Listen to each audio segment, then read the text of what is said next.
Hey,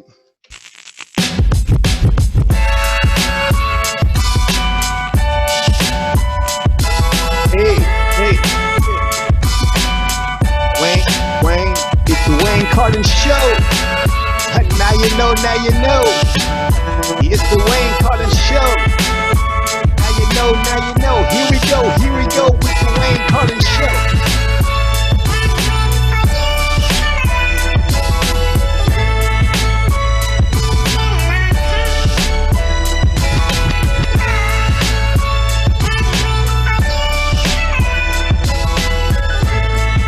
Hey, we want to welcome you all to the Wayne Carlen Show. Today is April 15th, which means that it would normally be our tax day, but taxes ain't really happening today because we got other things going on with coronavirus. And so we're glad to have you all joining us today. We're going to spend some time today talking about some of the things that are happening in our society racially, because that's what we do. And so I'm sending y'all a shout out saying this is Carlen from Texas saying what's up, and Wayne's out on the West Coast. Say what's up to him, Wayne. What's going on, people? Yeah, I'm out here in sunny California in the Bay Area.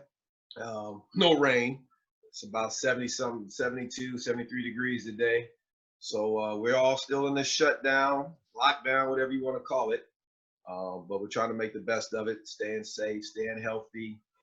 Me personally, I'm not in my school today, but I am still doing virtual classes, and students are working out and training.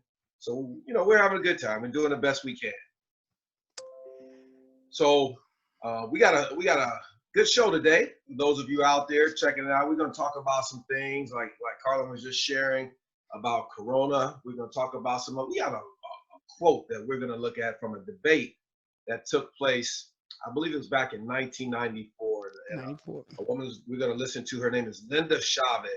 I think you're going to find it interesting what she has to say. We're also going to discuss something that recently happened with NASCAR. And I'm not going to give it away yet because we're going to talk about it. But this is something that's dear to my heart regarding use of certain terms and things I consider to be derogatory. And then we'll finish up talking about how people are striving to come up with a vaccine for this whole coronavirus, COVID-19. So this is going to be interesting. So sit back, get ready to go. All right, so before we get started here, I got a couple of advertisements I want to make. You got to keep the housekeeping in order, got to do that. And the first one is I want everybody to know we got a debate that we did this past week. It's a debate on privilege. We debated privilege. Some would say white privilege. We debated it. It was a great debate. I call it, sounds like Donald Trump. It was a great debate. All right, but you got, I think, all sides, and you can decide which side you want to choose.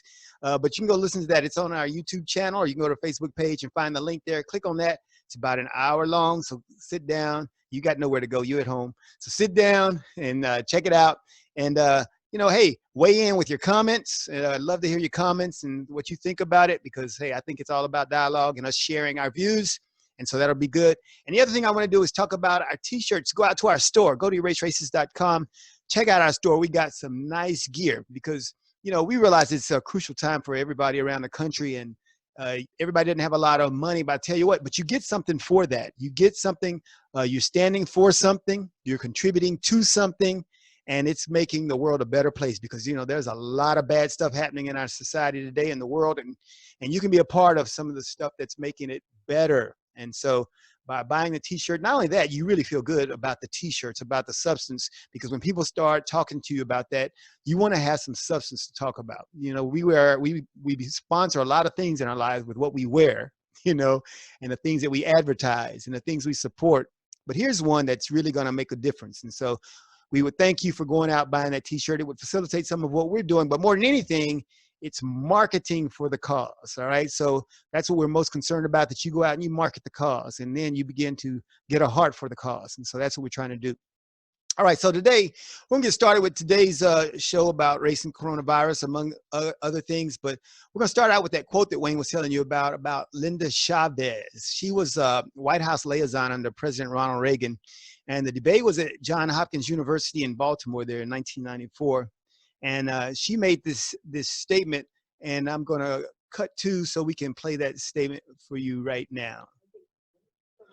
the future of race relations in the United States are. I will predict that if race relations in the United States continue on the path that they've been on over the last couple of years, with people self-segregating, with race and ethnicity now elevated to the point of an ideology, almost a religion among certain groups, that it will be very simple to know what's going to happen in the future of the United States. Turn on your television tomorrow night and watch the pictures from Sarajevo, and you can see the future of this country if we begin to divide ourselves along racial and ethnic lines, and if our race and the color of our skin becomes the single most important thing to us, we will have death in our future. Wow. Whoa, so pretty powerful. And she said some key things there, and especially I want to point out, she talked about if we elevate race to an ideology, and that has happened, people. Race is an ideology. It's a belief system that says that you and I are different because of our skin color. And could be nothing that's, science has now proven that that's not true. Sociology has even proven that that doesn't make sense, and that it's just a social construct that was created, and it's not a valid one. And so, but we've elevated that. And what the key thing about an ideology is that it doesn't have to be grounded in real truth. It just has to be believed. And so race today is believed, and it is held up as a supreme ideology above everything else. And so we use that as our first go-to to explain things. And that's what Linda was saying in the quote that she made at that debate. She was saying that if we raise that up to a principle of an ideology and use that as our primary go-to, she said, then you'll see what's going to happen. This was 1994. And if you look at the part she was talking about, what happened in Sarajevo, then you'll realize what happened. They called it ethnic cleansing. Eventually the Serbs and the Croats and Muslims there got into it was a race battle, and millions of lives were lost. And so you got to think what we're doing with race, and got to understand the impact there. And so, and she said, there's death in our future. Now that sounds kind of like extreme. You would think that's extreme, but that's the reality of what race was created for. That's what it did. It created the division. And then the fruits of that division is the hate that we experience when we talk about this subject in our country. So we got to think about that. Very valid quote, a good quote to listen to, analyze, and think about for future purposes. Okay. Yeah, So I mean, it almost seems impossible for us to fathom that what happened over there could happen here. But let's just think back 150 years where this country was divided, and the worst war on this country, in this country, happened, the Civil War. So it's very possible. Of course, we don't want to think that we could ever go that low and let something like that happen again. But if we don't fix this situation and fix this ideology, or actually get rid of it and embrace it, it's possible that it could happen again. true. It's on you, Wayne. So here's another topic that's in the news recently that's kind of near and dear to me. I was part of an organization a while back. The organization kind of went away, but it was called Abolish the N-Word. And that's something for me as a young man. I used it a lot, and now I know there's a lot of young people. You into the gangster rap, using it? You busy with your gangster rap? No, I wasn't into that, but it was just growing up, using the terminology, thinking that it was okay to call each other that and call ourselves that and recognize ourselves as that. Well, this man, I believe his name is Mr. Larson. How you say it? Kyle Larson. Mm-hmm. Yeah, Kyle Larson. He was recently let go from his NASCAR team, and he was actually banned from racing from NASCAR because he used the term, the N-word, while he was playing some kind of virtual game, and I guess he thought nobody was listening. He forgot to turn off his microphone, and everybody heard him use it. Now, he did apologize for the use of the word, but the results of that, for him anyway, has been catastrophic, and I was telling you, Carlen, about a documentary I recently watched a couple weeks ago about NASCAR, and it was called Uppity, the Willie T. Ribbs story. And it's a story about an African-American who was the first one to break the color barrier or break into NASCAR. And he, kind of like Jackie Robinson, when he first got into baseball, he faced a lot of that.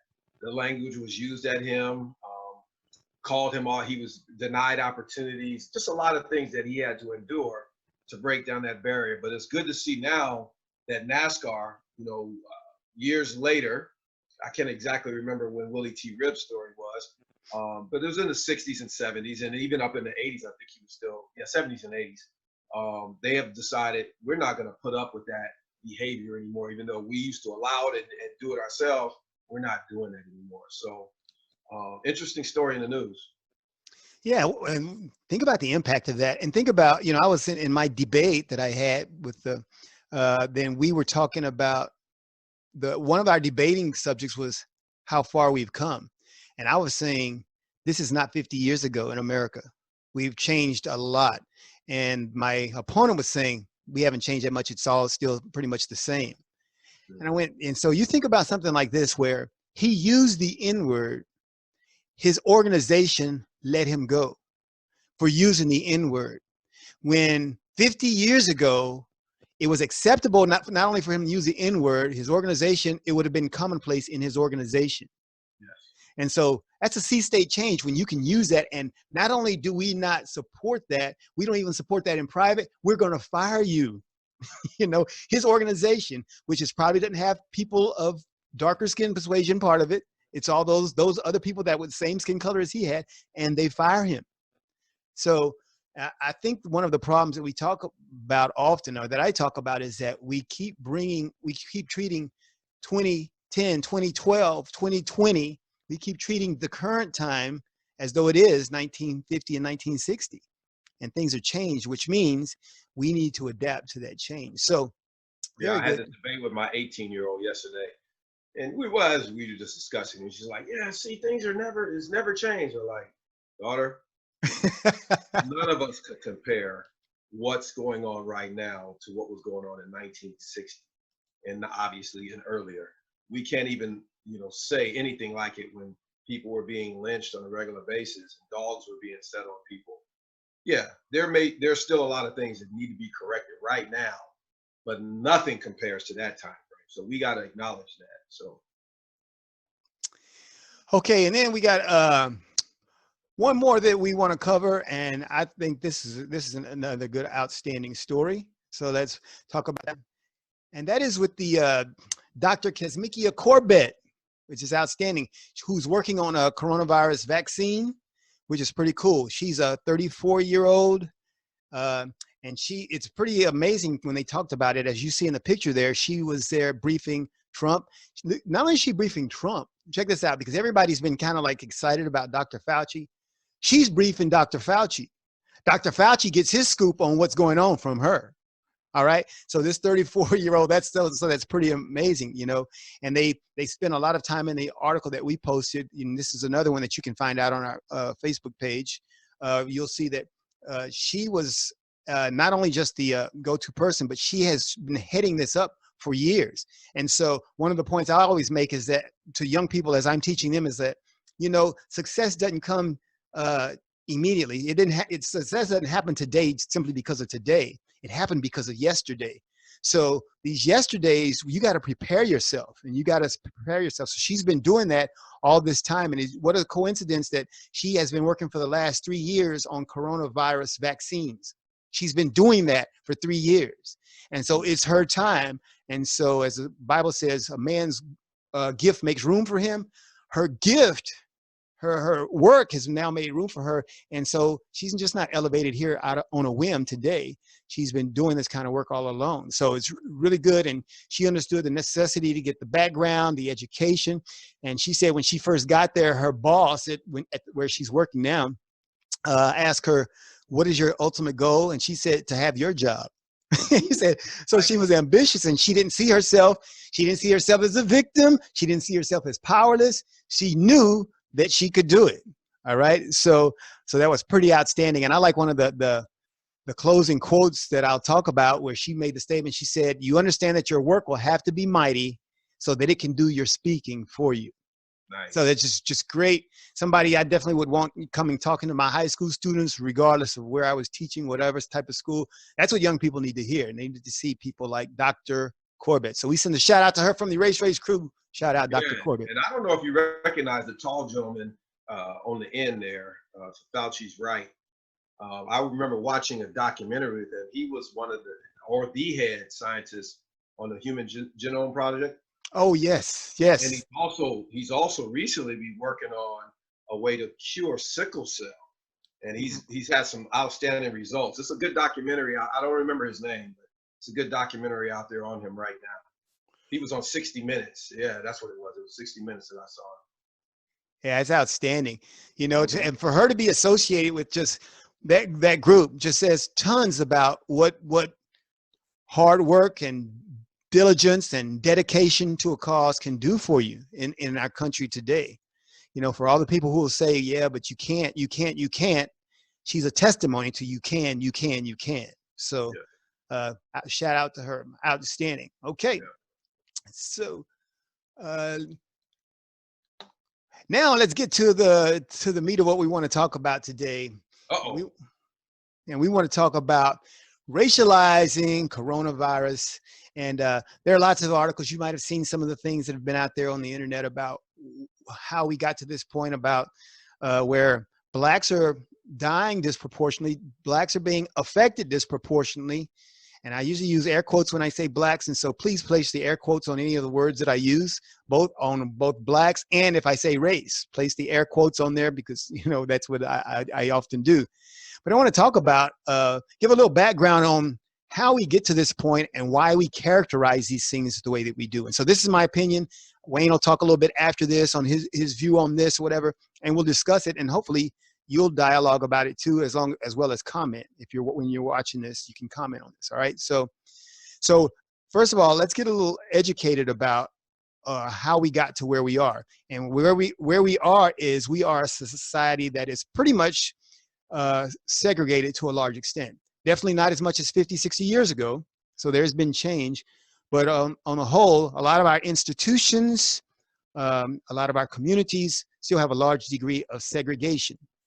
That, I think, is the genesis of the problem of the concept of race, because the concept of race itself does that. It creates a division.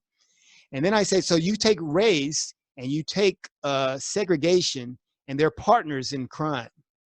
Because if I can keep myself segregated, then I can keep alive my brother race. So they kind of need each other, because without one, the other one can't survive for too long. Because think about it, if we integrate, I'm going to know people, I'm going to be a part of those people, and we're going to break that whole thing down, because I'm going to realize we're really kind of alike. So race goes away. So those two, they have to kind of exist together. They're like partners in crime. I need you, and they strive to go together. So when something happens, such as the coronavirus, if you've got segregation, then it's only inevitable that we're going to get to a race discussion. Because think about it. And I use the analogy of when you have a hurricane, if you've already got segregation in place, when a hurricane comes through, it's ultimately going to destroy one community possibly while leaving another community less affected. And so because you've got that division, now enters in my twin partner in crime, race, because, hey, we suffered disparately, you know, and that will always be the case because you've got that segregation. And so that's what's happening with coronavirus. In New York, in those areas where you got those higher incidences of coronavirus, it's because you have these minorities packed into the urban centers, which, of course, itself was a product of some quote unquote racist tactics back, you know, when we had redlining. And so we got a history behind why people are living that way. But my point on all of that is always, we know that, then we should try to break that down. And that's not an easy thing to do, understanding the history and why that is, because a lot of it has to do with economic means and things like that. But we have to at least, first of all, mentally break down that segregation before we can mentally desire to integrate, because that's what we've got to do in our minds and realize what the genesis of the problem is. And I think that's what's happening with the racializing of coronavirus. That's my view. And I'm sticking to it, at least until somebody changes my mind. All right. So, L. Wayne, what do you think? No, just going back to those two evil brothers that you mentioned, race and segregation. I remember back in the 80s when I was a college student, and you know, my ideology at that point was, you know, the white man had really done a serious number in this country, and I was angry at it and all of that. I was. Is that why you had the real cool afro? Because so you want to be Black Power? Because you had it, man. That wasn't part of the Black Power, Black Panther movement? No, Angela Davis style? I had cut it about 3 years prior. So oh, okay. All right. This was the early 80s, but I was ready to join the Nation of Islam because they looked so strong and powerful to me. Mm-hmm. And I had the opportunity to sit up under Louis Farrakhan's feet. He came to our college, and we actually sponsored him to come and speak. But some of the things he said, instead of inspiring me, actually, and we were sitting in a small room, he actually kind of turned me off.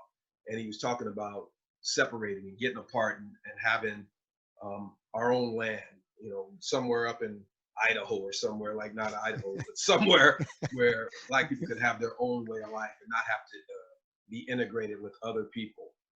And he consistently talked about at that time, he kind of changed his tune, but he still consistently talked about that all white people were devils and blue-eyed devils. And he was just, I could, even as a young man, I could see the anger and the hatred and the bitterness, and it actually turned me off. And so I stopped at that time following, or desiring to join the Nation of Islam, because I could see that those two brothers, race and segregation, were just going to perpetuate what had been going on in this nation for years.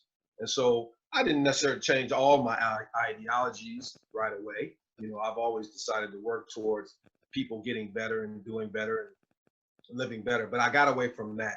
So bringing it up today, yeah, you're right. You know, we are seeing statistically a higher number of, like you said, quote unquote, Black or brown people who seem to be dying from this. A lot of it is because of, in my opinion, economics, where people are living, the kind of jobs people have to do. It's not a race thing. Remember when it first started, some people were saying that if you were Black, you couldn't get it. Mm-hmm, we were immune to it. Mm-hmm. Well, that was obviously false. Mm-hmm. But a lot of times, because people do live in a certain area, because they do congregate or have to work in certain areas. And the flip side of that coin is some people are still partying and hanging out and doing a lot of things. So if there is a flu or a virus or something, it's going to spread faster. And so two things, we got to be smarter.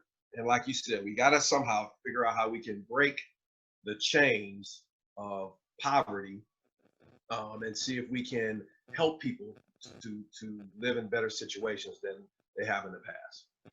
Well, and I think the key on that is, to me, is to break up the twins and at least work on the one twin that we can fix. And that is because race might be too hard to get out of people's minds. They feel like it's a real deal and they want to use that, whatever. But we can at least begin the mental integration to break down the segregation ideas that we have in our head. And that's the hardest one. That's going to be hard because people don't want to leave the people that they're comfortable with. And I can say, after having traveled the country, that I really wish I could have the country of the United States traveling along with me as I traveled to all those 112 cities and met so many different people.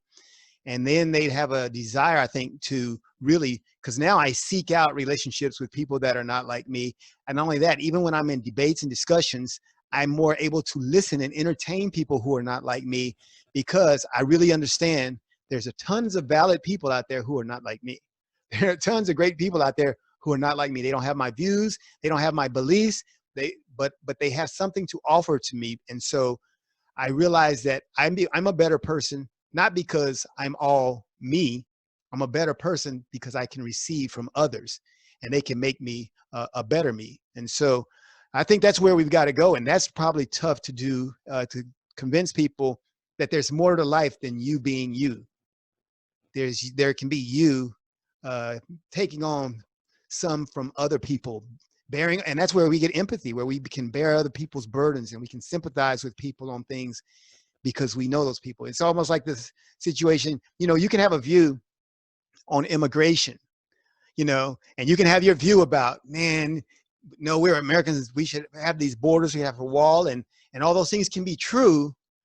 But the minute you know somebody who's subject to the policies, then the minute you have a personal relationship with somebody subject to those policies, your whole view changes. Your whole view changes. You go, well, gosh, we got to, and then you go to, well, we got to fix this problem. We really got to fix this problem because you're concerned about that person. And so what we need to do is be concerned about people from the beginning. And that's our challenge, really is.